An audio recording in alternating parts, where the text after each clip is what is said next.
学会放下执着，此生受得多少苦，未来便有多少福。人生无常，人身脆弱，亦是难保。倘一夕不来，纵欲忏悔改过，亦未时晚矣。届时于阳世间，须背负千年恶名，纵有贤孙孝子，亦难待我洗刷。于幽冥界，必沉沦千劫地狱，承受恶业苦报。纵有佛菩萨圣贤，亦难引渡救拔。呜呼！思及此，能不畏惧哉？第三要者，乃发勇猛心。世人之所以过不能改，皆因循故习，随业堕落。吾辈须愤然振作，勇猛精进，且不可犹豫迟疑，拖延不断。对于微小过失，当如芒刺在身，必速拔除；对于重罪恶愆，当如毒蛇噬指，须即刻斩断，不容片刻延迟。此乃发勇猛心之大利益。若能具足羞耻、畏惧、勇猛此三心，雷厉风行，则过必能改。如春日之冰，遇赫赫阳光，何愁不消融殆尽？然而改过之方亦有层次，或从事上改，或从理上改，或从心上改。功夫不同，其效异异。譬如往日杀生，今日戒杀；往日易怒，今日利益怒火。此乃从事向上改过。此法乃强力遏制，然病根未除，东边按住，西边又起，非究竟了断之策。善于改过者，则于事未发之时，便已究其理。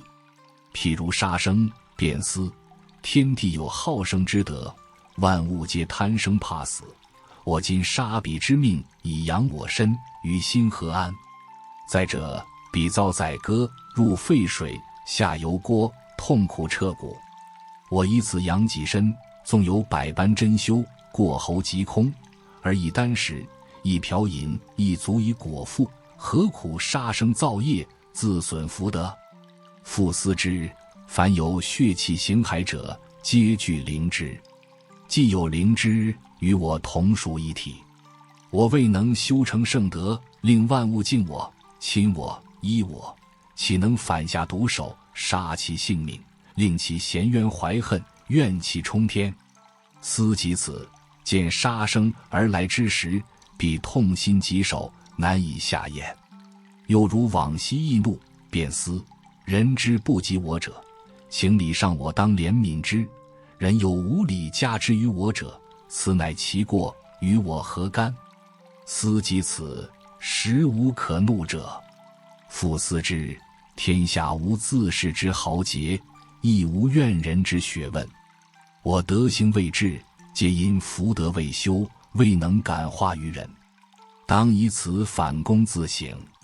如是，若遇人毁我、谤我，便是其为磨砺我之良师，助我顽石成玉，必欢喜领受，何怒之有？况且人谤而我不怒，其言虽多，如火烧空，终必自息。若闻谤即怒，纵巧心辩解，亦如春蚕吐丝，作茧自缚。是故愤怒非但无益，且大有害。其余诸过，皆可依此理而推。理既通透，过必自止。何谓从心上改？此乃观照人之过错，虽有万端，皆由心造。我心若不动，罪过将何以生？修此法者，于好色、贪名、贪财、易怒诸般过恶，不必逐一寻觅对治，只需一心存诚，常提正念，则邪念自不能染。譬如赫日当空，魑魅魍魉，悉皆遁形。此乃改过之真传，最为精妙。过由心造，亦由心改。如斩毒树，直断其根，何须逐之剪叶？总而言之，从心而改，最为上乘。若能摄心守静，恶念方萌，及时觉察，觉之即无。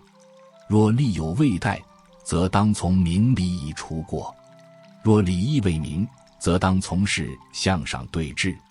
然若能以上乘至心之法为主，兼行其余二者，亦无不可。倘舍本逐末，不知有上乘之法，则谓愚痴矣。故发愿改过者，明处当求良师亦有时时提点，暗处当请鬼神在上监察。一心一意，忏悔前愆，夙夜匪懈，经1周、2周，乃至1月、2月、3月，必有效验。或感心神安泰，豁然开朗；或感智慧顿开，思虑清明；或处纷扰而心不乱；或遇冤家而能转怒为喜；或梦吐黑雾；或梦见先生前贤提携引领；或梦身非虚空；或梦见撞翻宝盖，诸般殊胜景象。凡此种种，皆是灭罪之兆。然切不可执着于此，俱生傲慢之心，如此则将障碍不前。昔者瞿伯玉年20时，以知己之非而尽改之，至21岁，乃知前之所改未尽也。22岁，回视21岁，犹在梦中复改之。如是年复一年，及至50岁，尚见49岁之非。古人改过之学，如此精微。我辈皆是凡夫，过恶堆积如山。然回首往事，常不见己过，此乃心性昏聩，慧眼未开之故。然人罪业深重，亦有征兆可见。或心神昏塞，言前忘后；或无故烦恼；或陷君子而弃夺；或闻政论而不乐；或施恩而反招怨；或夜梦颠倒。甚者则言语失序，举止反常。凡此种种，皆是恶业现行。若有其中一项，务必立发猛心，决意改过迁善，另作新人。愿闻者、读者善解此意，勿自欺也。易经曰：积善之家，必有余庆。昔言氏将女许配叔良哥，观其祖上积德深厚，知其后必有昌隆之子孙。后果生圣人，即孔夫子。孔子赞舜之大孝曰：宗庙享之，子孙保之，此皆究竟明确之论。兹在引术士以正之。杨少师，名荣，福建建宁人。祖辈世代以称度为生。时逢久雨，溪水暴涨，冲毁民居，溺死者顺流而下。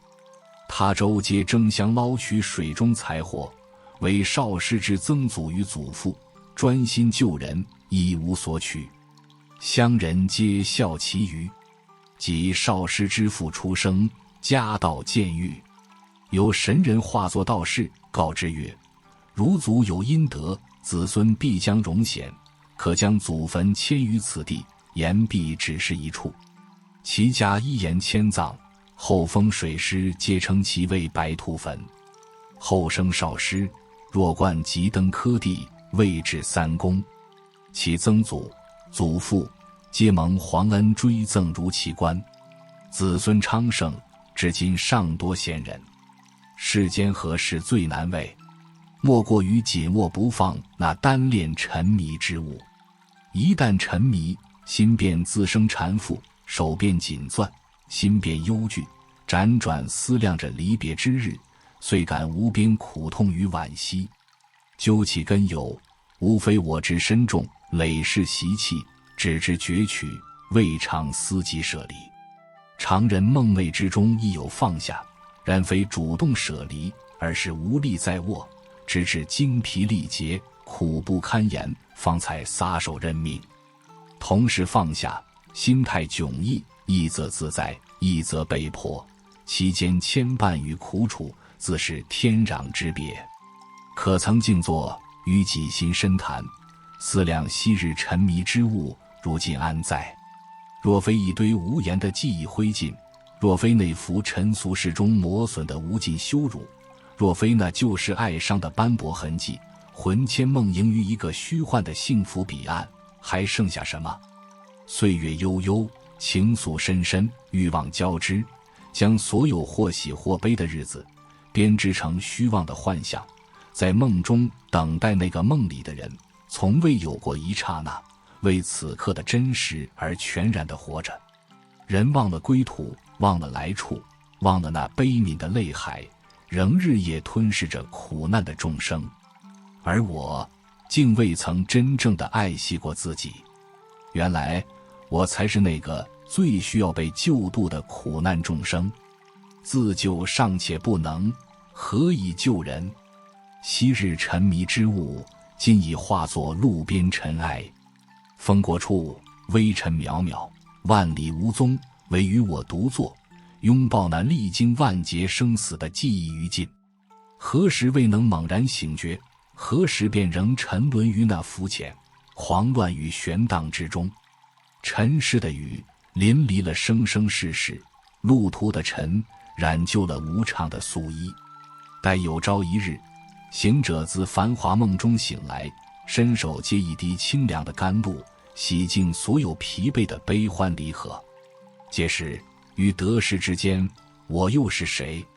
天边哪一缕残阳陨落于虚空之中？已不止一次的自问，等待是否依然是幸福？当身在此地，心却恍惚地飘向远方。那陈旧褪色的思维模式，明天会好的，或明天一切都会好起来的，是一种不负责任、悬而未决且依赖宿命的思考方式，滋养于一个疲惫、可怜而又充满自负的我。谁曾等待过远方的人，才知思念如何啃噬着内心的平静；谁曾期盼一个美好的未来，才懂失望、厌倦与无奈的刻痕有多深。然而我们却依然乐于盼望、等待，天真地将自己置于一场得失的生命游戏中，彷佛以此寻求救赎与慰藉，麻醉自己度过那些梦魇般的苦痛岁月。明日果真会更好吗？亦或每况愈下，苦痛更增？如此，若明日之事不可预知，何不全然地宽容地活在当下？莫待明日，就从此刻开始安稳，因我们正活在当下的分分秒秒里。刹那即是永恒，其美在于唯一。永恒之所以为永恒，因我曾在此处为自己活得美丽而圆满。纵然此刻深陷忧惧与伤痛的泥淖，请谨记，此非终点。万物来去，皆有其因。苦痛与失去，岂不也教会我们许多为人的道理？人生究其根本，并无可惧，最可惧者，乃是我们对于苦痛真相尚未认清的虚幻恐惧。前路漫漫，无论明日如何，皆无需忧惧。我们必须安住于此刻。世人以100年未寿，然人生一世不过7、80载。届时谁都将遵循虚幻的时间常理，来去一场。少年时意气风发，周游四海，习学修炼，探索这多变而又新奇的世界。至中年，始学停住，静观生命之奥妙，向内求索，与宇宙人生和谐共处。及至老年，身心衰朽，生命如秋叶萧瑟，风中飘摇，只待因缘尽时，复归本源，顺应天地之轮转，于万千有无的视线中轮回。此时的心境，已学会渐渐放下欲求，双手亦开始懂得不失曾经执取之物。当70、80、90岁时，真已老矣，无常死主不再捎信问候，而是已紧拥身侧。试想临醒一刻，那些曾爱过的人，那些曾恨过的人，那些珍视之物，那些毕生奋斗所得，还有何意义？无力地伫立一旁，凝视着自己4大甲河的色身，冰冷地躺着，亲友围绕，他们心底深处是哭是怨。那一刻，人与人之间最被铭记的是什么？若非那份良善，那份一生的缘分，那份一同走过一段恩义之路的岁月静好。若有人为我之离去而哭，至少对他们而言，我曾活得美好。人一生的价值，是以其为他人所做之事与对这世界的贡献来衡量的。我曾为谁施以援手，救人于水火，亦或只是带给他人苦痛，逼迫与憎恶。有些人虽活于世，却铭文令人惊惧，影现令人心痛。若至此境地，来去亦无甚意义。数十年光阴，或仅是存在，而非真正的活着。人之离世，或在安详的爱中，或在痛苦的悔恨中，皆取决于其处世待人之道。一生相爱，活得赤诚，奉献关怀，其生命的延续，无论去往何界，必将熠熠生辉。安详于每个清晨来临，宁静于每个黄昏降临。我们最大的谬误，便是只取太多苦痛的记忆，谨记那些属于过往的错。凡行经此生死之界者，谁不身负几分悲伤与怨怼？若此娑婆世界无喜、怒、哀、乐、忧、愁，岂不早已化为净土禅林？仰观春秋，时光流转，昔日故人亦几番聚散。方才相逢，转瞬已成故人。风摇花落，旦夕难料，人心易变，何苦自寻愁烦？人常欲人生如茶，浓淡皆由因缘。静心关照一盏清茶，方能现出禅理。茶叶历经风霜雨露，吸收天地灵气而成精华，复手切割、揉捻、焙炒之苦，方得成形。至于壶中，再受沸水冲击，尽是其自山林处借得的精华。那碧绿的茶汤，清澈见底，茶香袅袅，供养3000世界。那浓郁纯粹的茶味，入喉穿肠，唤醒沉睡的真心，妙不可言。茶之妙，在于给予而不存留，给予那觉醒事情的滋味，却不留下或甜或苦的人间记忆。一生之谱，缘尽时，香气飘散，虚还留于世间，了无牵挂。茶已旧，意亦淡，当放则放，多记多执，只会障碍幸福的升起。是故民间流传着孟婆汤、忘情酒的传说，饮尽一碗忘情酒，便能尽弃苦痛记忆，于来世重获新生。茶虽不能令人忘却过往，却能助人觉醒于此刻鲜活的生命。带着觉知去体会苦痛，在佛法中亦是一种高远的享受。我们无需忘情酒以求遗忘，我们需要的是如禅茶之味所带来的觉醒。禅语有云：水急不流月，明月映于江心，水流在即，一冲不走月影。寻得自己生命的月光，又何必留恋昔日种种？故人难留，旧茶难浓，伤痛的记忆终将只是记忆。禅门外，落花伴着月色金黄。于此地，故人、旧茶、记忆亦渐行渐远，终归于淡然。且数一数，有多少次，我们必须强忍泪水，走过那些苦痛绝望的日子。倘若有一天，世界似乎都背弃了我们，天空不再湛蓝，世人的目光不再宽容，前路是否就此封闭？我们是否还应继续前行？若曾在那脆弱的状态中彷徨，我们走的必是一条充满牵绊、缺乏平安的道路。此刻，我们需要做的是关照自心，审视这条路，我们是否走对了方向。有人说，世上本没有路，走的人多了，也变成了路。同理，初心本无染，只因人身陷红尘，久之习气难改，心中烦恼丛生。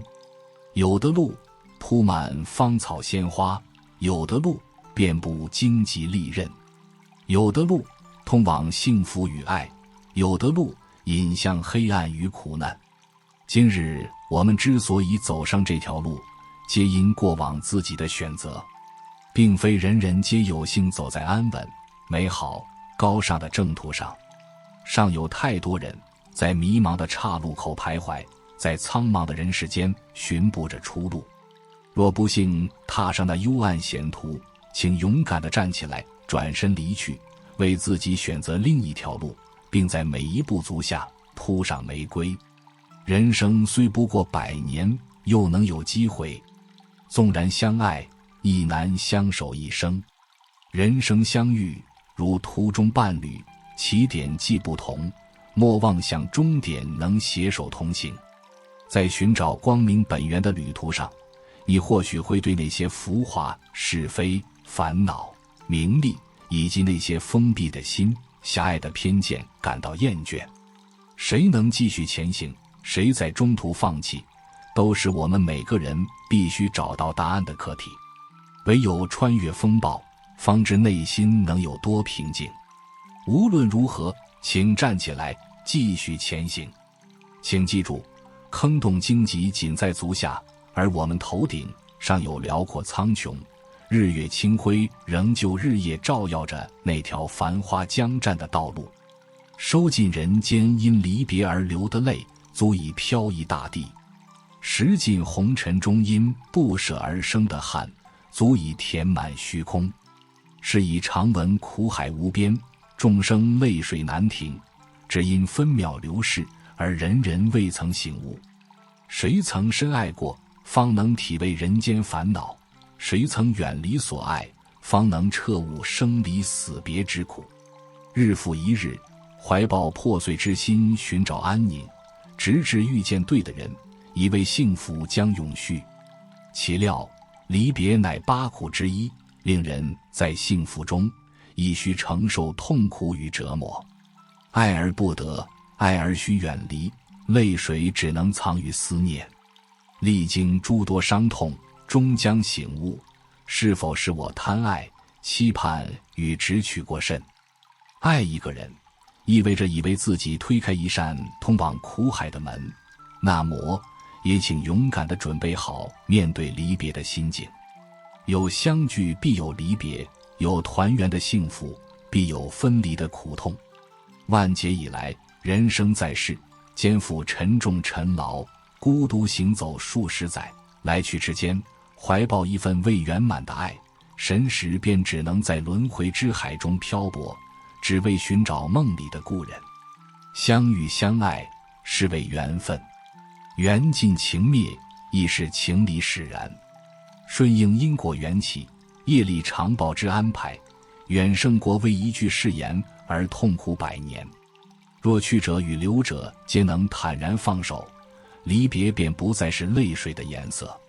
昨日之事，若能让它留在昨日，今日与明日的平安幸福便不会被褪色的过往所沾污。离别不再是泪水的颜色，离别仅是离别，来去不必挂怀。因某人而受伤，意味着容许他们的过错践踏了自己内心的宁静与祥和。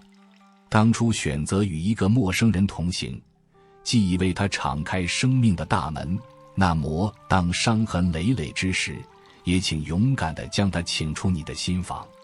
爱一个人，不等于必须忍受与妥协他所带来的痛苦。爱是共同疗愈伤口，是将苦痛的记忆升华为真实的幸福。若你选择的伴侣能用他全部的爱来弥补你过往岁月所有的缺憾与失落，那么你应知晓你遇见了对的人。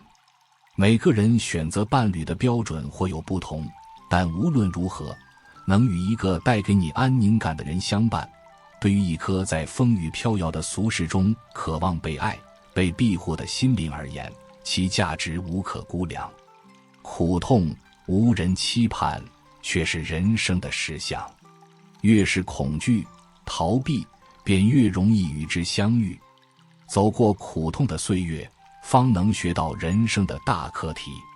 苦痛是良师，教导我们何为真实的幸福。跨过一道苦痛，自由的天空便豁然开朗一分。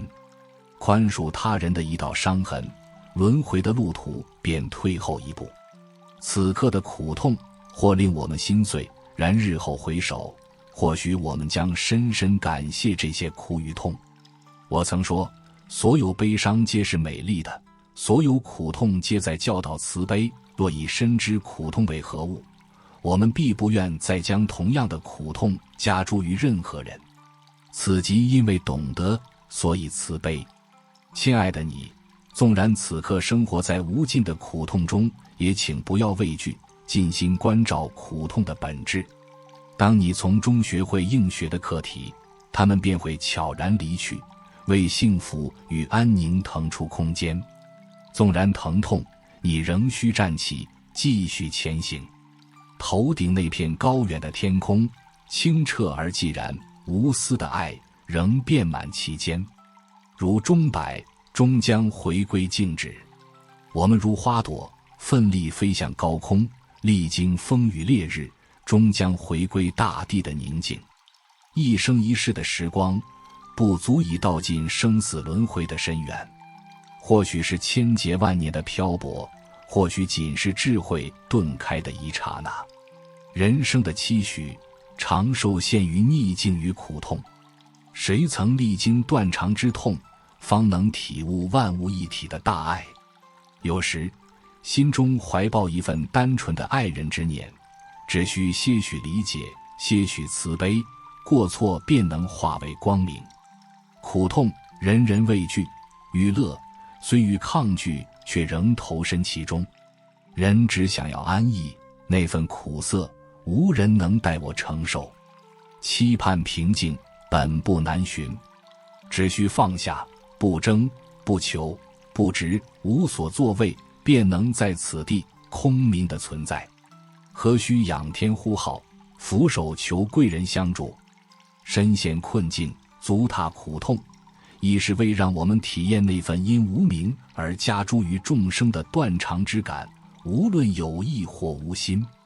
没有一种苦痛与另一种完全相同，每一段生死旅程都积累着不同的课题与体验，旨在让智慧随岁月增长深厚。世间有多少众生，红尘便有多少种体验。在人间苦海中浮沉，是每个人独特体验旅程的起点，旨在找寻那真实圆满的自信。人之一生，如函数图形，随高低、长短、深浅的变数而起伏，最终亦将回归内空的实相原点。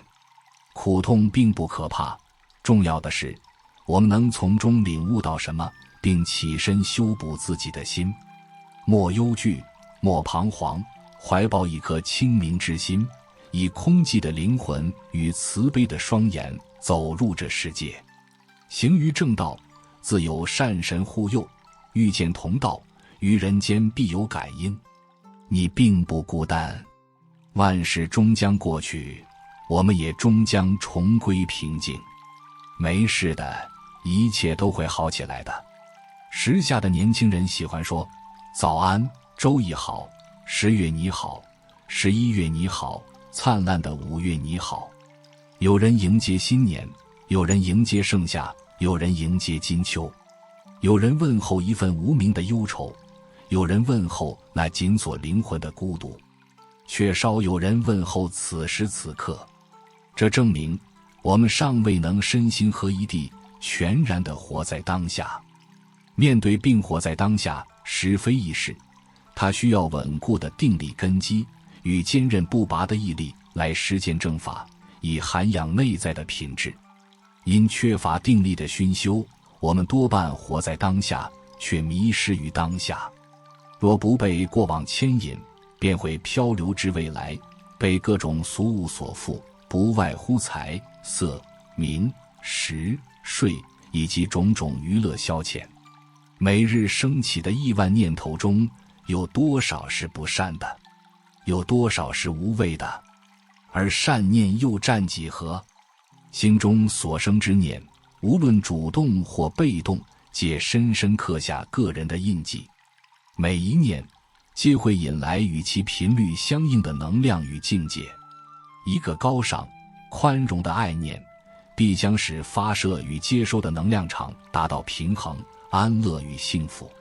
反之，一个嗔恨、贪婪、自私的恶念，将缔造一个燥热、挚爱、沉重的磁场，笼罩着发出者与接收者。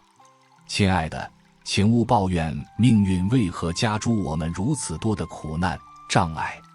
究其根源，苦难、障碍、逆境，皆如我们亲手射出的箭，绕行一圈后，终将射中自己。若射出的是一朵花，归来的必是芬芳，而非利剑。宁静无法求来，赐予或寻得。宁静始于每个人微小的意念之中。佛陀的智慧宝库浩瀚无垠，若无暇辨学，仅需铭记一事，守护意念清净。意念清净，则言语、行为自然端正。平安不远，就在此地，就在此刻，就在每一个意念之中。天灾人祸带来恐惧、失落与苦痛，却也留给我们无限辽阔的自由空间。人能带来爱恋的幸福，也能留下断肠的伤痕。若已决心追求幸福，便须有勇气承担人间苦海的磨难。若只想享用甜果芬芳，那苦涩酸楚，谁能替你品尝？心只求单纯的幸福，却拒绝苦痛的降临，这岂非太过贪婪自私？既已入局，便当坦然面对挑战。既已选择在红尘中漂泊，便当有能力踏平荆棘障碍。人生从不给予任何人只有美好而无伤痛的赠礼。若要足不沾泥，便莫固执、痴迷地踏入那泥泞幽暗的俗世。若喜清净，心莫追逐尘世是非。长夜酷寒之后，新日的阳光将加倍灿烂。人越是历经尘劳苦楚，其慈悲与包容之心便越发广大。古经典中，世尊描述极乐世界，乃无有众苦，但受诸乐之境。闻经者或将其与此娑婆苦世比较，却可能忘了，彼岸乃是无性、无作、无求、不来不去、纯善、威仪、正念充满的心灵国度。彼土众生可曾追逐红尘爱欲，其心可曾有恶意、嫉妒、争斗。他们之所以无有痛苦，因其心时刻充满光明大爱，无有贪、嗔、痴、慢、疑。循着经文去探究西方众生如何度过福乐的一日，我们自会了悟幸福的根源。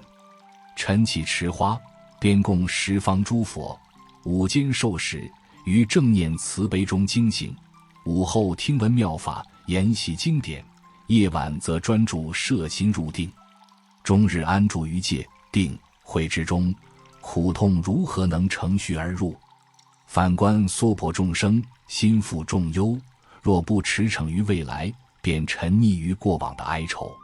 人心狭隘，缺乏理解与包容，身、口、意三业随欲望而动，三毒炽盛，情欲如火，自我焚烧，自我毁灭。心中未曾思及放下，何来根基摄心入定？万物皆想拥有，唯独苦痛，必知唯恐不及。此等道理，何处能满足这贪婪、奇特、怪诞的人心？欲离苦痛，心莫怀太多梦想；欲解脱轮回，心莫积累千古贪爱。爱而不执，苦而不避。于伤害我们的人，纵难宽恕，亦当努力宽恕、包容；于生命中的执着，纵难放下，亦须学会放手。勇于止息一切贪求，此即未道，此即未得。世间万象，如山间浮云，如溪涧流水，起伏跌宕，终将汇入大海。而我们的心识之中，本自具足智慧、慈悲、幸福与爱从未曾远离。世间常理，昂首容易，垂首畏难。多言容易，缄默畏难。许诺容易，践行畏难。疑人恶意揣测容易，信人心怀善意畏难。我们常见他人之过，却难现己身之失，纵然近在眼前。于人所施之恩，记忆犹新；于人所受之恩，却常忘怀。爱慕良善可爱之人不难，难在能爱那上有诸多过失与缺憾之人。于强权恶事前屈膝，亦于向圣者前皈依。参于世间娱乐，亦于持戒简朴，恪守梵行。受戒容易，持戒畏难。追逐沉静容易，舍离放下何其遥远。轮回本是寻常，解脱实为难事。人心我慢，高耸入云。若能一拜，放下身重我执，天将更高，地将更阔。欲作莲台，先立于污泥浊水。能为人所不为，能忍人所难忍。以五蕴相即之深意，于万千因缘中顶礼世尊，祈请佛陀，令一切众生皆能见到您在他们之中的庄严视线，亦在我之心中。南无缘若具足，自会相逢。若非昔人远去，我亦不曾到来，今日岂能相逢？若你只系期盼，我亦不再等候，万事岂非早已在缘起时便已寂灭？相逢或离别，皆顺应因缘流转，随其自然，不假造作。安住于无畏之相，人便远离缠缚。若仍固执，心中怀抱一份虚假的爱，以为能相伴至生命尽头，最终又如何？那份爱在生灭变幻中将归于何处？你不能忘，因你仍费心存留。相伴多久？永远又是多远？于此深山，日复一日，仰观春去，俯迎冬来。秋风几度，疏忽开落，生死之轮恒常运转。10年回首，万物已非当初。眉不再轻，唇不再艳，万事万物皆随岁月磨损。方行一段红尘路，心灵已憔悴几分。阔别多年，重返故里，你我亦非往昔。轮回阻隔，生死难料，悲欢离合，苦海分隔去者与来者。爱一个人，无需在焦灼的等待中以思念来折磨内心的平静，只需轻轻微笑，安然地活着，心如止水地安住于此刻，便已足够。纵然视线于五蕴之身，心境依然可以自在从容。心若安然，当下即是辽阔，禅意伴随茶香，内心波澜不惊。我们终将在一个宁静的日子，安详的月份，美好的年份，与一个幸福与爱从未缺席的地方再次相逢。要放下一位曾深爱、曾视为一切的人，实非易事。为何爱恋时苦，放下又令人心痛？若要指出爱情中种种苦痛的根源，或许只因我执紧抓不放，方令自己痛苦。爱与执取，其界限本就模糊。爱一个人，究竟是真爱，还是仅为满足个人的我执，似乎极难分辨。因爱常与占有欲、自我与期盼捆绑，故人恋爱时总想在其中烙上个人印记，于是便有一道鸿沟，将现实分割为二：我爱的人，我们以及世界的其余部分。因爱带有个人我执的印记，它便需要发生，以向世界宣告其存在，如标示主权，以确立个人所有权，并寻求世界对此主权的承认。然而慈悲或称大爱、无条件的爱、博爱、真我之爱，却无需透过语言或主权宣示来证明其存在。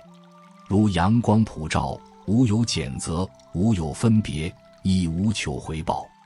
爱仅仅是爱，恒常的照耀、滋养、扶持于寂静之中。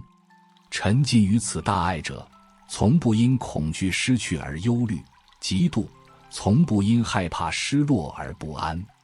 反之，爱的主体与被爱的客体，不再存于世俗爱情那二元对立的关系中。佛陀、基督等觉者，皆以此爱爱着这个世界。若爱能宣之于口，其爱便自然受现。当我们说我爱你，这份爱首先烙上了我的自性印记，继而又以你来划分爱的界限。那爱字加于我与你之间，意味着我们的爱被禁锢于两个个体间狭小的空间内。这份爱不得自由，不得自在，被两个我所束缚。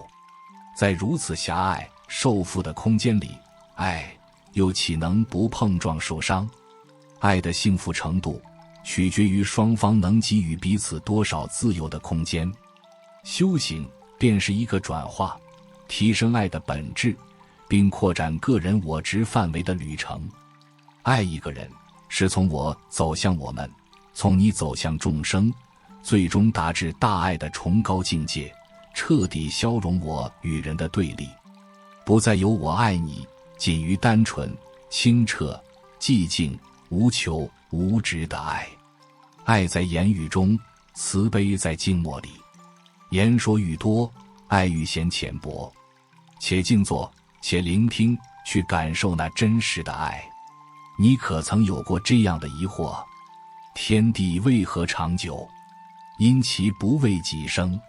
日月空气为何长存？因其无私给予万物。奉献是永恒存在的根源。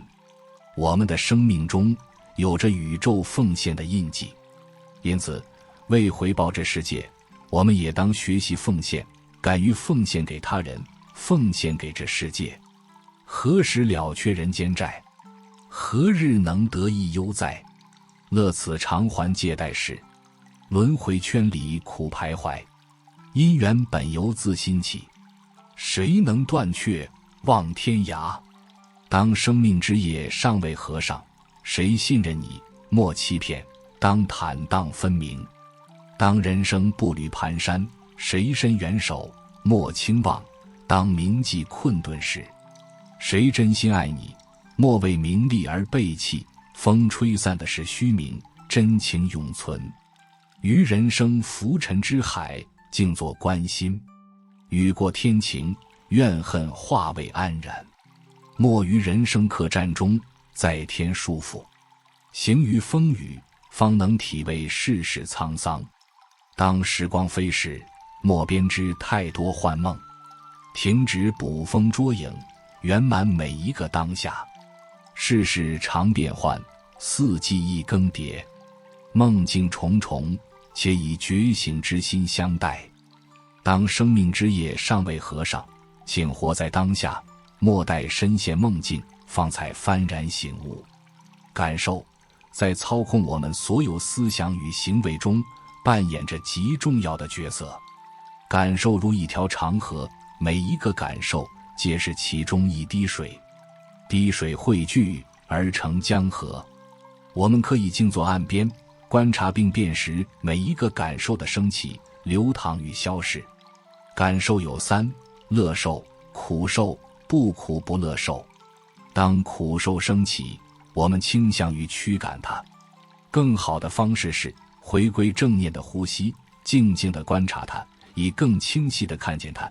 吸气，我知道我内在有一种不悦的感受。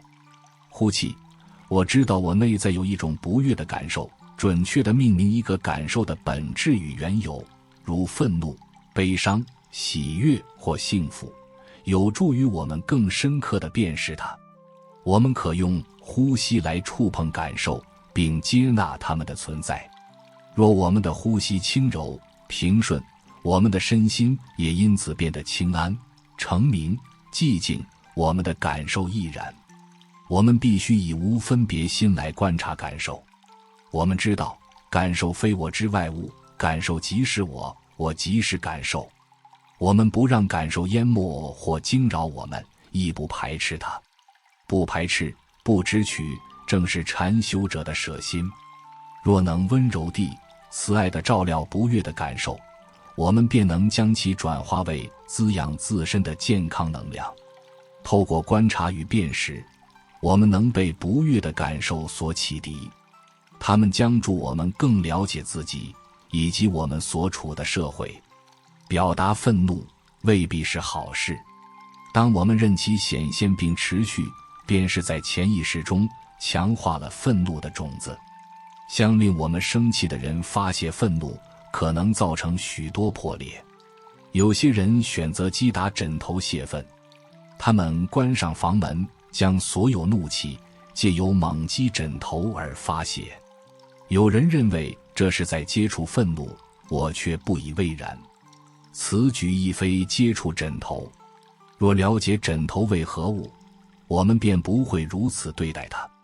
诚然，击打枕头一阵后，人会疲惫，感觉怒气稍减，但愤怒的根源仍丝毫未动地存于我们心中。饱食之后，体力恢复，若再有人浇灌那愤怒的种子，怒火将再度爆发，我们又得寻找枕头来寻求暂时的解脱。因此，击打枕头泄愤仅能短暂平息，而非真正的止息愤怒。我们必须深观愤怒，探究其根源，否则愤怒的种子将迅速再生。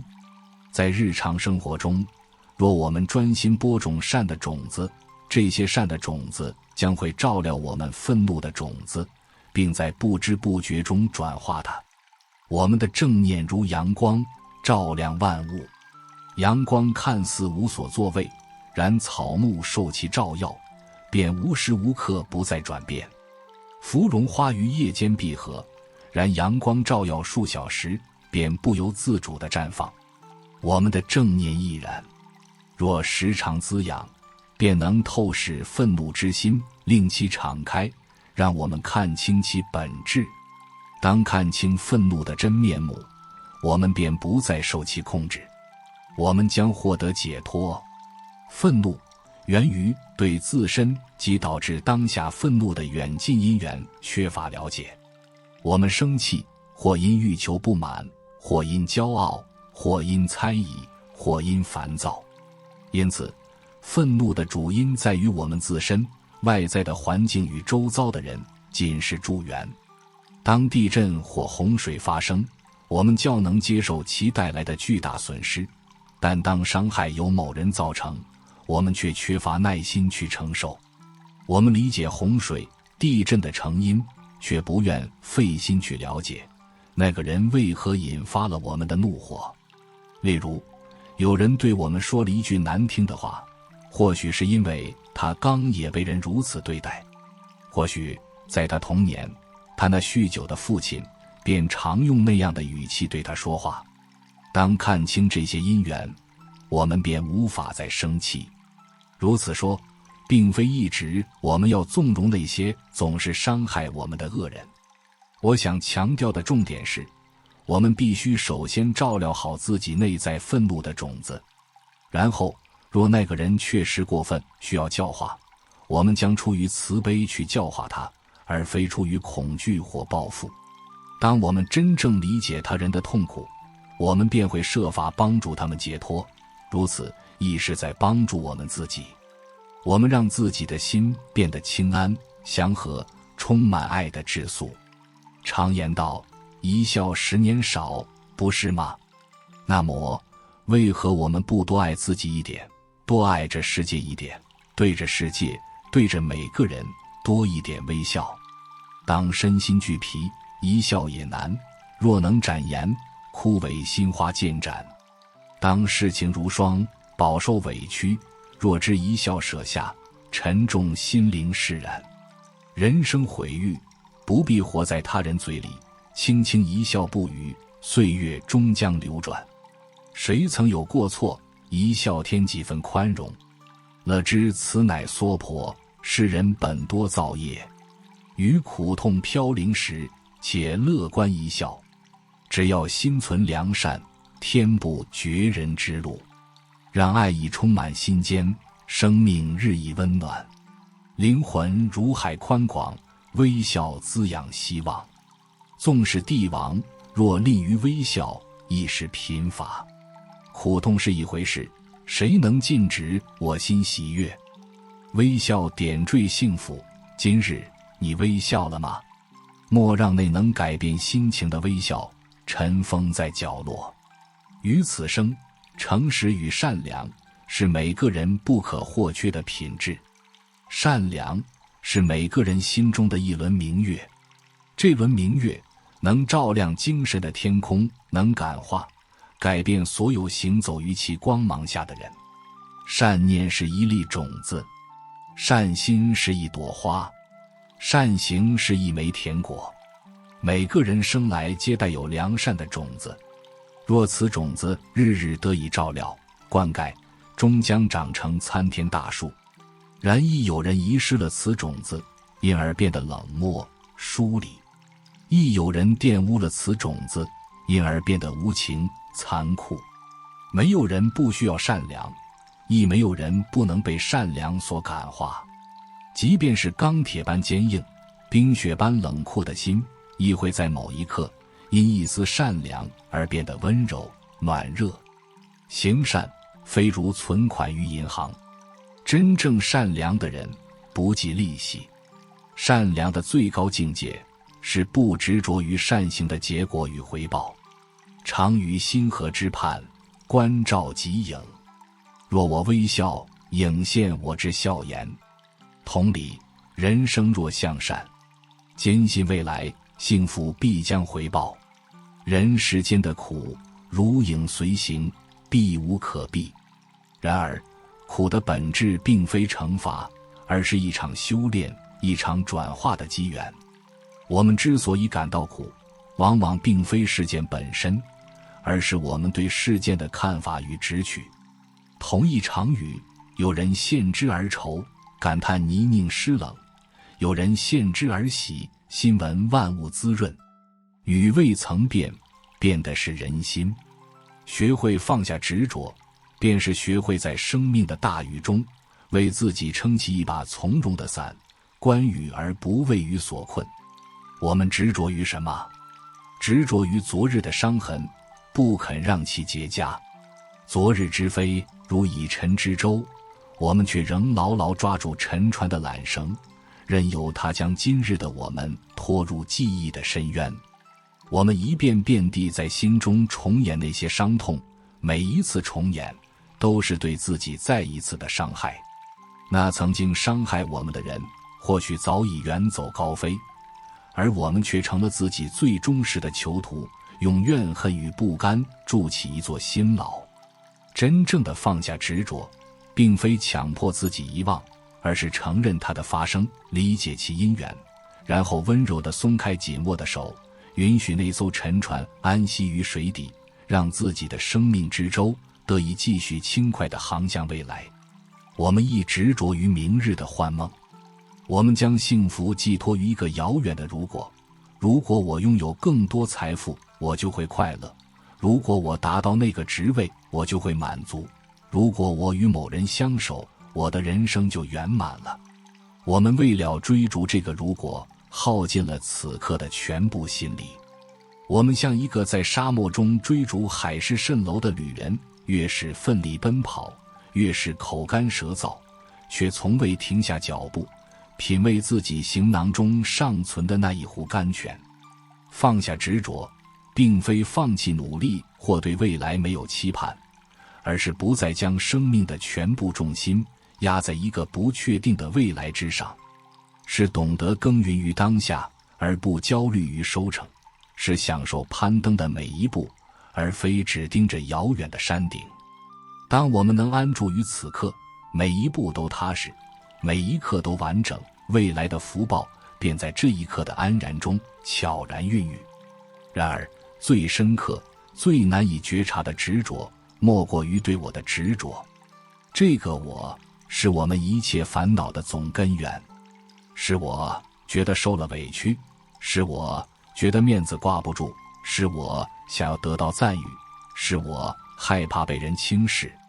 这个虚幻的我，如一件穿了太久而与血肉沾连的衣裳，我们已分不清哪里是衣，哪里是身。我们一生都在为这件名为我的衣裳添补、装饰、辩护，却忘了真正的自己是那衣裳之下的本自清净光明的灵性。放下对我的执着，是场最为勇敢的修行。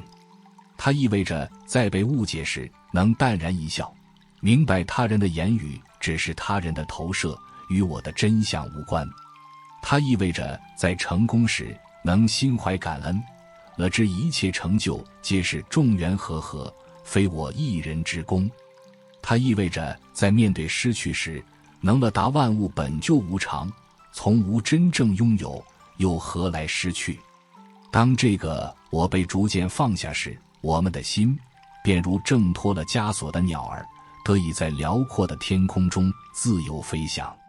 那时我们所感受到的不再是个人的得失之乐、毁誉之悲，而是一种与天地万物相连通的广大而深沉的宁静与喜悦。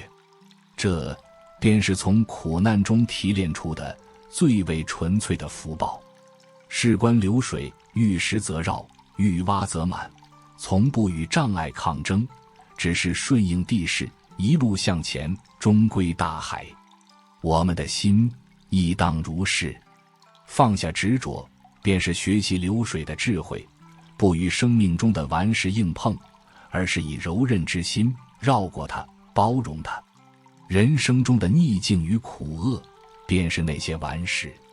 若我们执意要将其推开、击碎，结果往往是自己头破血流，而顽石依然故我。但若我们学会放下那份对抗的执着，心便会生出无穷的空间与弹性，苦难便再也无法障碍我们前行的道路。在观明镜，物来则应，物去则空，镜面之上从不留一丝痕迹。我们清净的本心本来亦如是。烦恼与痛苦便是那镜上的尘埃。我们之所以看不清生命的真相，只因执着于擦拭某一颗特定的尘埃，却忘了只要风停，心念止息，尘埃自落，净光自现。修行便是学习安住于这份境界之名。当一个念头、一种情绪升起时，不去评判，不去追逐，不去压抑，只是静静地关照它，如同观看镜中的影像，看着它来，看着它去，心不动摇。如此修习，日久功深，执着之念便如冬雪与春阳，渐渐消融，心地的光明与温暖自然显露。因此，此生所受之苦，实为淬炼我们心性的炉火。每一次的失望，都在教导我们放下不切实际的期盼；每一次的背叛，都在促使我们回归内在的力量；每一次的病痛，都在提醒我们珍惜人身的脆弱与宝贵；每一次的孤独，都在引导我们与更深的自己相遇。若无这些苦，我们的心将永远停留在肤浅的表层，追逐着感官的刺激与世俗的认同，无法触及生命更为丰厚、深沉的维度。放下执着，并非变得冷漠无情，恰恰相反，正是因为放下了对个人爱憎的执着，我们才能生出更为广大、无私的慈悲。当我们不再执着于我的痛苦时，我们才能真正看见并体会他人的痛苦。我们的同理心不再带有居高临下的怜悯，而是一种感同身受的温暖的连结。我们对世界的爱不再是基于占有与索取，而是一种无条件的纯粹的给予与祝福。能够去爱，能够去慈悲，这本身就是世间最大的福气。所以，亲爱的朋友，当你身处困顿，感到痛苦不堪时，请不要绝望，请将这份苦视为一份来自宇宙的邀请。它邀请你向内探索，去发现那些你一直紧抓不放的东西。是怨恨吗？是恐惧吗？是骄傲吗？是某个未竟的梦想吗？试着轻轻地、温柔地对他说：我看到你了，我感谢你曾经保护过我，但现在我可以放下你了。每一次微小的放下，都是一次心灵的释放，每一次释放都会为你的生命带来更多的空间与光明。这份光明或许最初只是微如萤火，但只要你坚持练习放下执着，它终将汇聚成燎原之光，照亮你生命的每一个角落，亦能温暖你身边的每一个有缘人。你所承受的每一分苦，都在为这份光明积蓄着燃料。当因缘成熟时，你将会明白，那些曾经让你痛不欲生的经历，原来都是化了妆的祝福，它们将你打磨成了一颗能于暗夜中散发温润光芒的宝玉。此生之苦，终将化为彼岸之福。这条道路虽有荆棘，却是通往真正自由与安乐的唯一归途。我们常误以为福报是外在的丰盛，是健康的身体、和睦的家庭、顺遂的事业。这些固然是福，却是无常易变的福。而经由放下执着，穿越苦难而获得的内在之福，是一种谁也夺不走的永恒的宝藏。那是心灵的韧性，是洞悉事情的智慧，是包容万物的慈悲，是安住于当下的宁静。拥有此福，无论外境如何变迁，我们都能处之泰然，安之若素。风来，我为劲草；雨来，我为磐石。不要害怕生命中的缺憾，正是因为有了缺口，阳光才能照进来。不要抗拒人生的苦味，良药苦口，正是这份苦，在疗愈我们累世以来因执着而生的沉疴。学会与苦共处，从苦中学习，在苦中觉醒，这便是修行的真谛。放下执着的过程，犹如剥开层层的洋葱，或许会流泪，但每剥去一层，就离核心的真相更进一步。生命的旅程，不在于我们积累了多少，而在于我们放下了多少。放下对错，便得到和解；放下得失，便得到自在；放下爱恨，便得到慈悲；放下生死，便得到永恒。这是一条减法之路，减去的是层层的束缚与尘垢，显现的是本自具足的圆满与光明。所以勇敢地去经历你生命中的一切吧，无论甜苦，都是滋养你灵魂的甘露。你所受的每一分苦，只要能以放下执着的心去转化它，它都将成为你未来福田中一颗饱满而光亮的种子。我们常常陷入一种更为隐蔽的执着，那就是对理解的执着。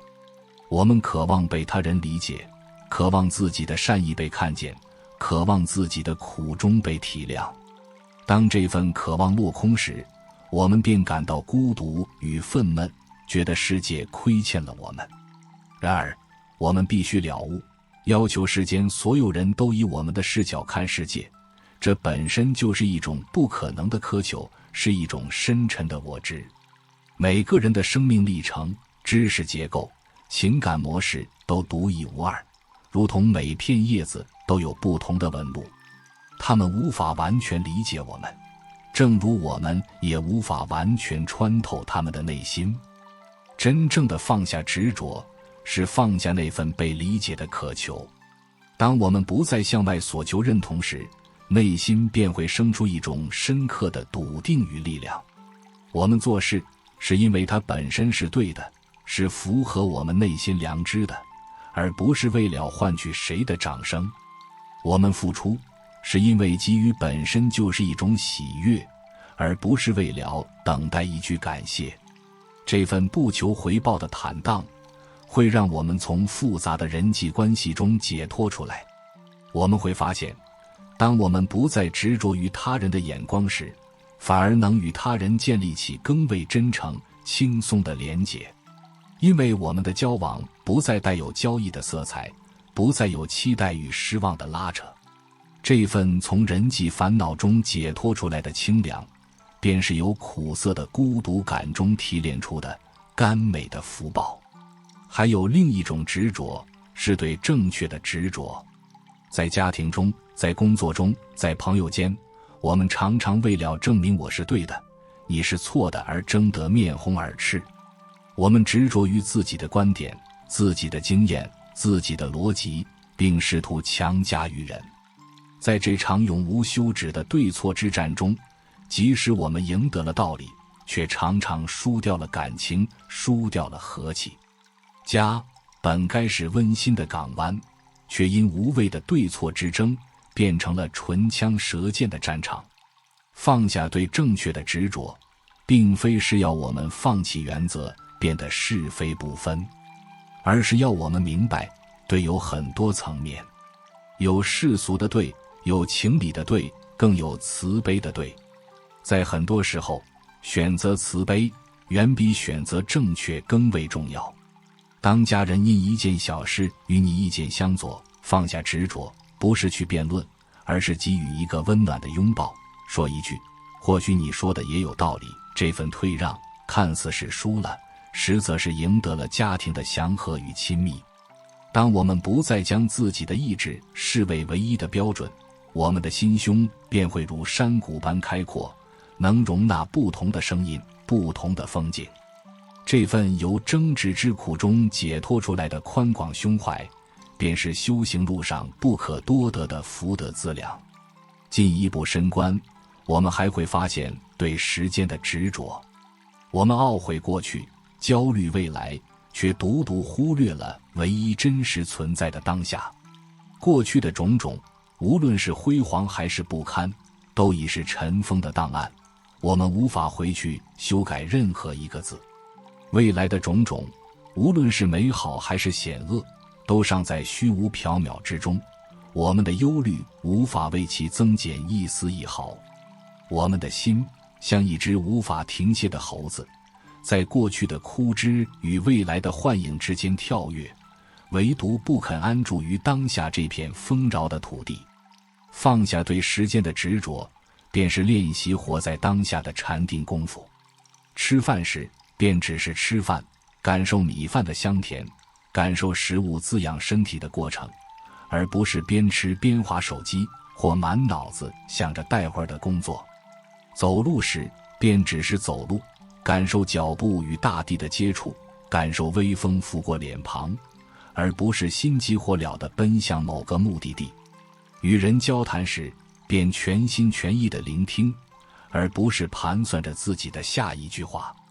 当我们将散乱的心一次又一次地温柔地带回到当下这一刻，我们会发现生命变得无比的鲜活与丰盛。每一个平凡的瞬间都因我们的全然投入而闪闪发光。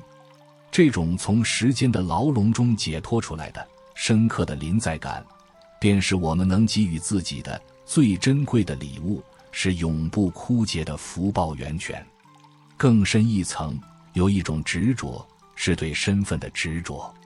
我们执着于自己是父亲，是母亲，是老师，是医生，是某某公司的经理。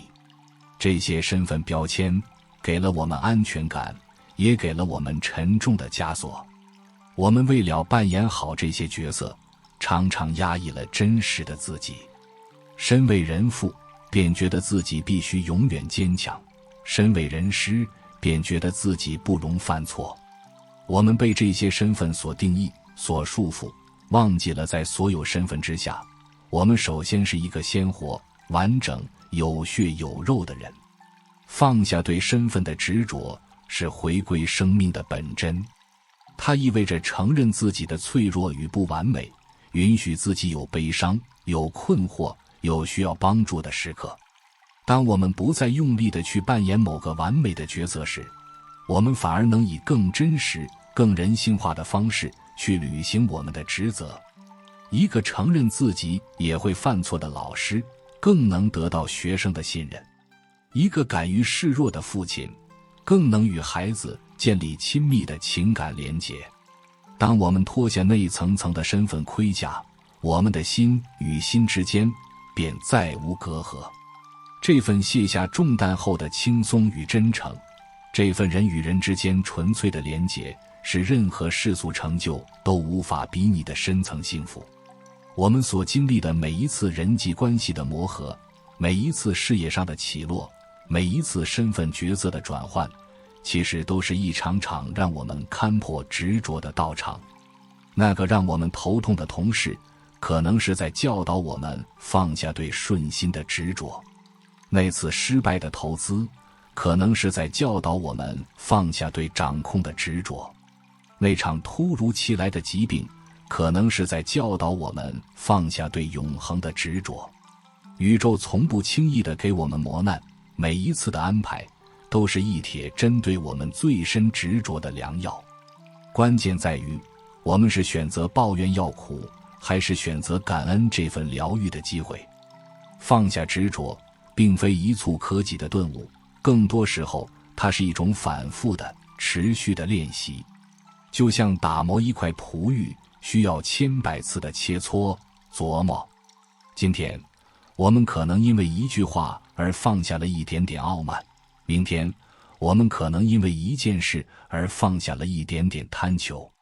这过程或许缓慢，甚至会有反复，但每一次的努力都不会白费。每一次有意识的松手，都在削弱着我执的力量，都在为我们的心灵增加一份柔软与光明。当我们深入的练习放下时，我们会体验到一种奇妙的转化。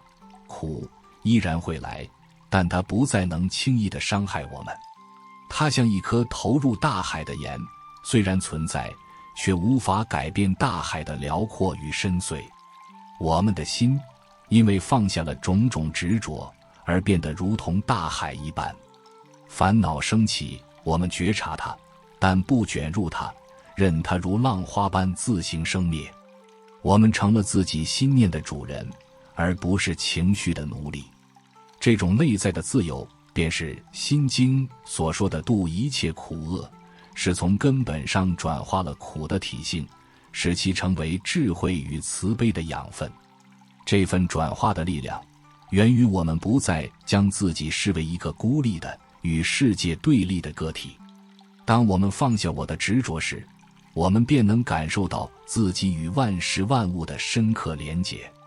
我与那片云是同一次呼吸，我与那朵花是同一次生灭，我与那个令我烦恼的人分享着同样的渴望被爱，同样的害怕受伤的本性。在这种万物一体的觉知中，个人的得失、荣辱都显得微不足道。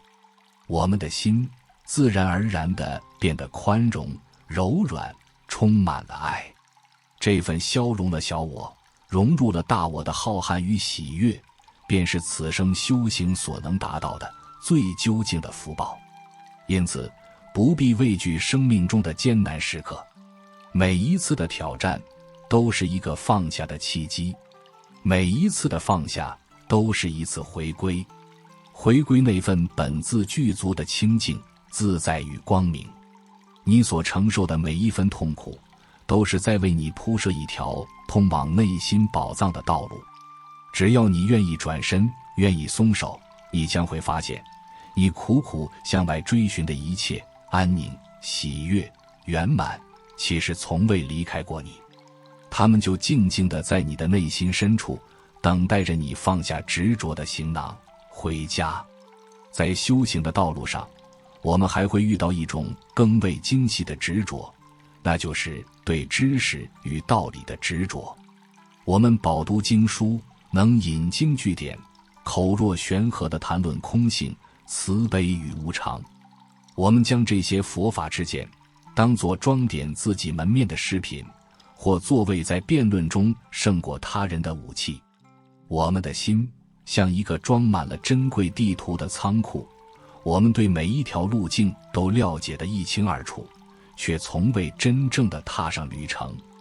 知识本应是渡河的舟筏，我们却紧紧抱着舟筏不放，在岸边沾沾自喜，错过了彼岸的风光。这种执着被称为所知障。它比烦恼障更难破除，因为它披着智慧的外衣。我们用道理来分析烦恼，却没有用身心去感受烦恼；我们用概念来解释慈悲，却没有在行动中实践慈悲。真正的放下执着，是放下对言权名相的执取，将所学的道理化为真实的生命体验。如同人饮水，冷暖自知，修行的滋味非语言所能尽述。当我们不再满足于谈论月亮，而是愿意循着指月之手，亲眼去看见那轮皎洁的明月时，知识才真正转化为智慧。这份从书本文字中解脱出来，与生命实相触碰的正悟之福，是任何学问都无法替代的。与此相关的是对善行的执着。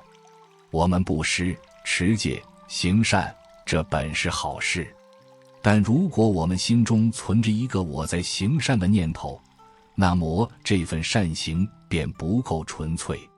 我们或会期待他人的赞扬，或会计较功德的大小，甚至会因此而生起骄慢之心，轻视那些未能如我一般行善的人。这便是执着于善相。我们的善行变成了一种交易，一种对未来福报的投资。金刚经云，菩萨应如实布施，不住于相。真正的放下执着，是行善而不着善相，做到三轮体空，没有一个能施的我，没有一个所施的对象，也没有中间所施之物。这并非玄谈，而是一种心境的提升。我们行善如同太阳放光，只是本性的自然流露，不为任何目的，不求任何回报。我们的左手所做之事，右手无需知道。当善行化为一种不假思索的本能，一种如呼吸般自然的慈悲时，我们才真正体会到无缘大慈、同体大悲的境界。这份消融了人我对立，超越了功德计较的无畏之福，其广大深远，不可思议。修行之路上最隐晦也最危险的执着，莫过于对修行本身的执着。我们执着于某种法门，认为唯有此法最为殊胜；我们执着于某种境界，盘点着自己的禅定体验与神通感应；我们甚至执着于我要开悟，我要解脱这个念头。这个我又悄悄地回到了修行的中心。我们将解脱当成了一个需要奋力抓住的目标，却忘了解脱的本质恰恰是放下。执着于修行，就像一个人在梦中努力想要醒来，他越是用力，梦境反而越是真实。唯一的出路是了知这是一场梦。同样的，放下对修行的执着，并非放弃精进，而是了知我们本自圆满，佛性本自具足，无需向外寻求一个额外的开悟来添加。修行不是去成为佛，而是去发现我们本来是佛。这是一个减法的过程，是层层剥落覆盖在自信光明之上的妄想与执着。当我们放下那个想要证悟的急切之心，只是老老实实的关照当下，安住于每一个起心动念，悟境反而会在不经意间豁然现前。这份无修而修，无证而证的自在与洒脱，是修行者所能品尝到的最上乘的法味。要真正地彻底地放下执着，我们必须参透两个宇宙间最根本的法则：无常与空性。我们之所以痛苦，是因为我们总在潜意识里抗拒无常。我们希望美好的事物永存，希望亲爱的人永远陪伴，希望自己的身体永远健康。然而宇宙的真相却是一切皆在流变之中，花开终将花落，相聚必有别离，生命走向死亡。这不是悲观，而是事实。当我们试图在无常的沙滩上建造一座永恒的城堡时，每一次潮水无常的来临都会带给我们巨大的痛苦与失落。学会放下执着，便是学会与无常共舞，不再将幸福建立在那些注定会改变的事物之上。我们依然可以去爱，但我们的爱不再是基于占有与依赖，而是一种深刻的珍惜与欣赏。因为知道会别离，所以每一次的相聚都格外投入；因为知道花会谢，所以每一次的绽放都满心赞叹。我们的心不再试图抓住流沙，而是学会欣赏沙子从指缝间流过的那生动而美丽的过程。当我们真正拥抱了无常，我们便从对失去的恐惧中解脱出来。这份随缘任运、安然于变幻之中的平常心，便是从无常之苦中提炼出的最稳固的幸福。而比无常更为深刻的是空性的智慧。空并非指一无所有，而是指一切事物都没有一个固定不变的独立存在的自性。一切事物都是由无数的因缘条件合而成。一张桌子是木头、钉子、工匠、设计等无数因缘的聚合体，它没有一个独立于这些因缘之外的桌子性。同样的，我们的身体、我们的念头、我们的情绪，乃至我们所执着的那个我，也都是因缘合的产物，是暂时的、流动的、空的。当我们用空性的智慧去关照时，执着便失去了附着点。我们还会为谁的一句话而生气吗？如果我们了知那句话只是声波的震动，而我们的生气也只是念头与感受的短暂聚合，其中并没有一个真实的我在受辱，也没有一个真实的他在侮辱，我们还会为失去财产而痛苦吗？如果我们了知财富本就是因缘流转，来时非我造，去时不由我，其本质是空的。观空是放下执着的最究竟的法门，它如同一把智慧之剑，能斩断一切烦恼的根源。这需要持续的闻思与禅修，去反复的关照体证。当我们对空性的理解不再只是头脑中的概念，而成为一种深植于骨髓的直观感受时，我们便能真正做到于一切法应无所住而生其心。心依然能应对万事万物，能感受喜怒哀乐，但它不再被任何事物所粘着、所束缚。它变得像虚空一样广大、包容、自在、光明。这便是由勘破我执、法执之苦所证得的涅槃寂静之福。这份福超越了世间一切的苦乐对待，它不是得到什么的快乐，而是彻底放下之后的本来的安详。因此，生命中的每一刻，无论是顺境还是逆境，都是我们练习放下、参悟空性的道场。顺境来时，观其虚幻不实，不生贪恋；逆境来时，观其因缘性空，不生嗔恨。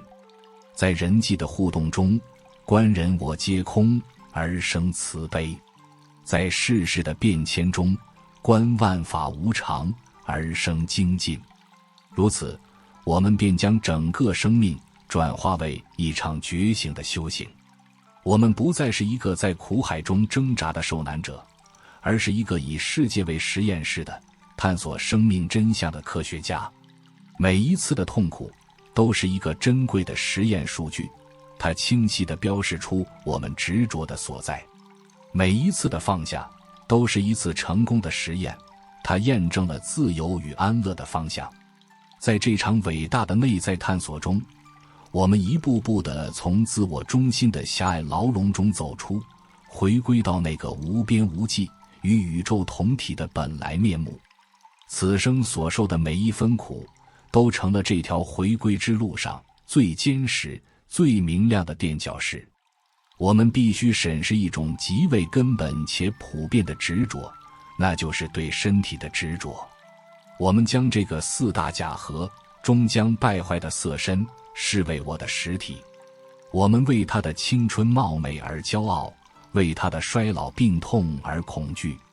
我们耗费大量的时间与金钱去装饰它，保养它，试图抵挡岁月的侵蚀。我们将感官的舒适与快乐当作人生的至高追求，这份对身体的执着让我们成了欲望的奴隶，也让我们深陷于生、老、病、死的巨大痛苦之中。放下对身体的执着，并非是要我们轻贱生命或放纵不健康的生活，恰恰相反，它是一种更为智慧的爱护。我们将身体视为一座修行的神殿，一艘渡向彼岸的舟楫。我们珍惜它，善用它，但不再认同它。我们倾听身体的信号，给予它适当的营养与休息，但不再为它的一丝皱纹、一根白发而忧心忡忡。当病痛来临时，我们积极疗愈，但心中了知，这是色身成住坏空的自然法则，坦然接受，而不增添额外的恐惧与抗拒。更进一步，我们练习观身不净，受实苦，心无常，法无我。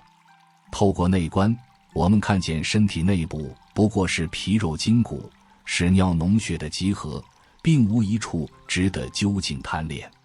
我们觉察到，一切感官的快乐，其本质是短暂生灭的，过度追求必将带来痛苦。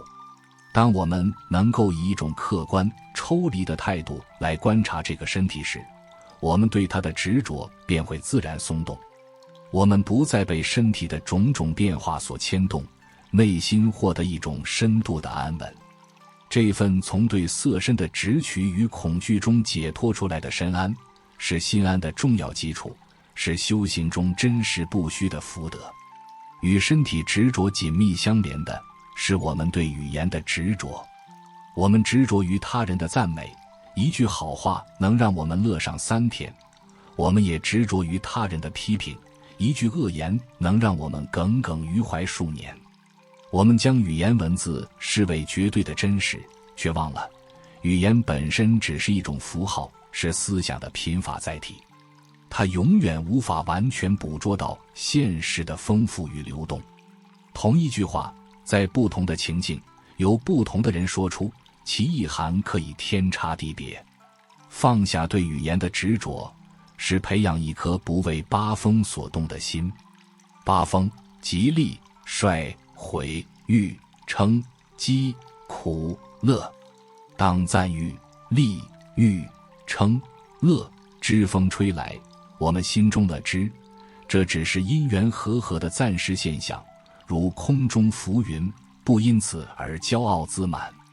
当诋毁、衰、毁、讥、苦之风吹来，我们一观其虚幻，了知他人的口业是他人的功课，与我内在的实相无关，不因此而愤怒烦恼。要做到这一点，我们需要练习深入的聆听，不仅听懂话语表面的意思，更要去感受话语背后的情绪与动机。一个口出恶言的人，其内心往往充满了痛苦、恐惧或嫉妒。当我们能以慈悲之心去穿透语言的表象，看见对方内在的苦时，我们的嗔恨便会转化为怜悯。我们不再是一个被语言箭矢射中的受害者，而是一个能洞悉因缘、心怀悲悯的智者。这份从言语的纷扰与伤害中解脱出来的雨墨皆然的自在，能让我们的内心世界永保一片晴空。在实践的层面上，放下执着的一个重要法门是放下期待。我们痛苦的根源，很大一部分来自于我们对人、对事、对世界抱持着各种坚固的期待。我们期待孩子功成名就，期待伴侣永远温柔体贴，期待生活一帆风顺。当现实不符合我们的期待剧本时，失望、愤怒、怨怼便随之而来。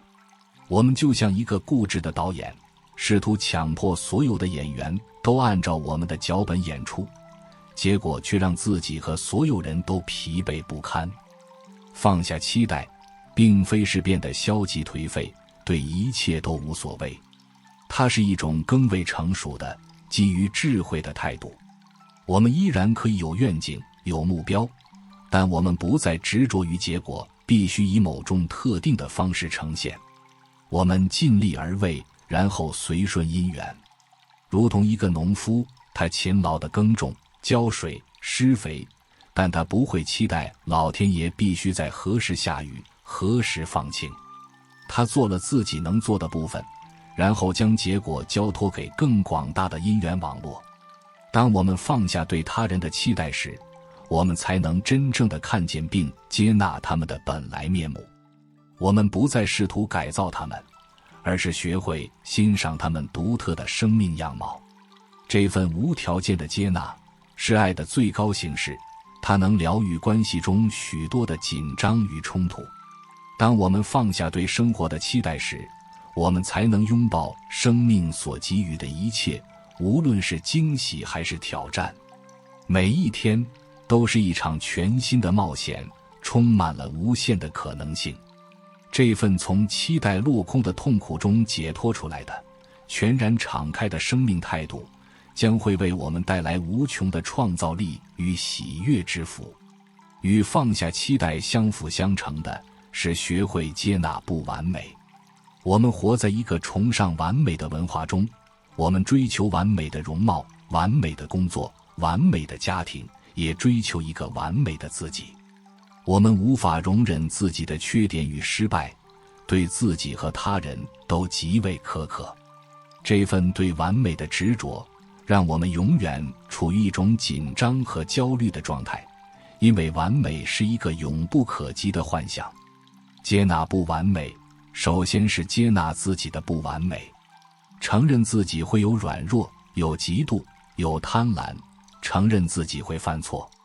这份自我接纳并非是为自己的堕落找借口，而是一种深刻的自我慈悲。只有当我们敢于面对自己内在的阴影时，我们才有可能去转化它。一个从不承认自己有错的人，永远不可能进步。其次是接纳他人的不完美。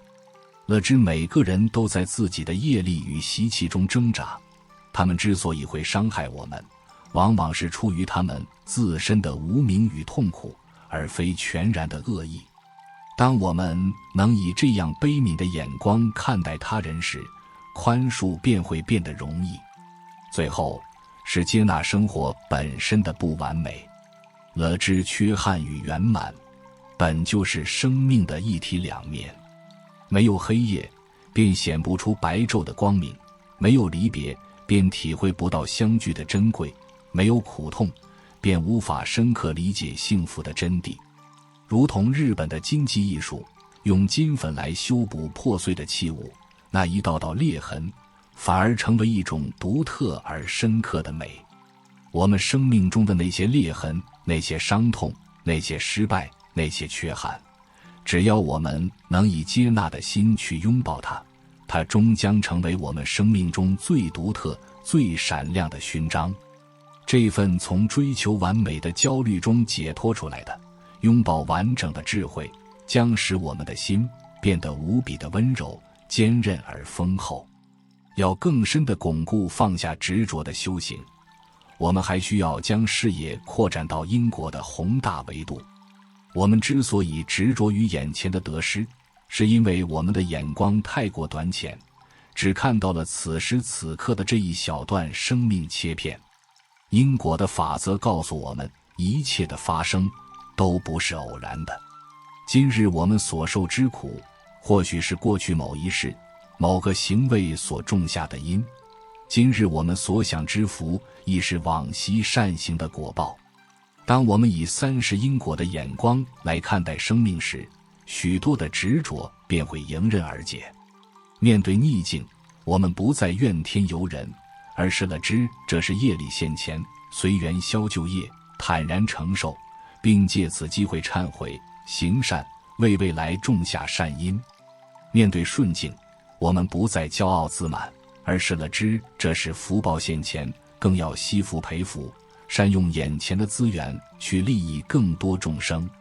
因果的智慧让我们从一个被动的受命运摆布的受害者，转变为一个主动的创造自己命运的主人。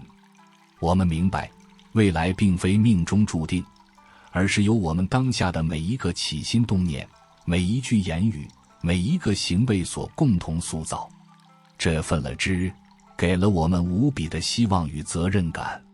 我们不再执着于去改变那些已经发生的过去，也不再执着于去担忧那个尚未来临的未来，而是将全部的心力都投注于耕耘好当下这片心田。我们深信，只要我们在当下种下的是慈悲、智慧、宽容、精进的种子，那么无论外在的风雨如何，我们未来的生命必然会绽放出安乐与解脱的庄严花果。这份建立在甚深因果正见之上的笃定与从容，是超越一切世间苦乐的最究竟的安稳之福。它让我们在纷繁复杂的尘世中永远不会迷失方向，永远怀抱着光明与希望，坚定地走向觉醒的彼岸。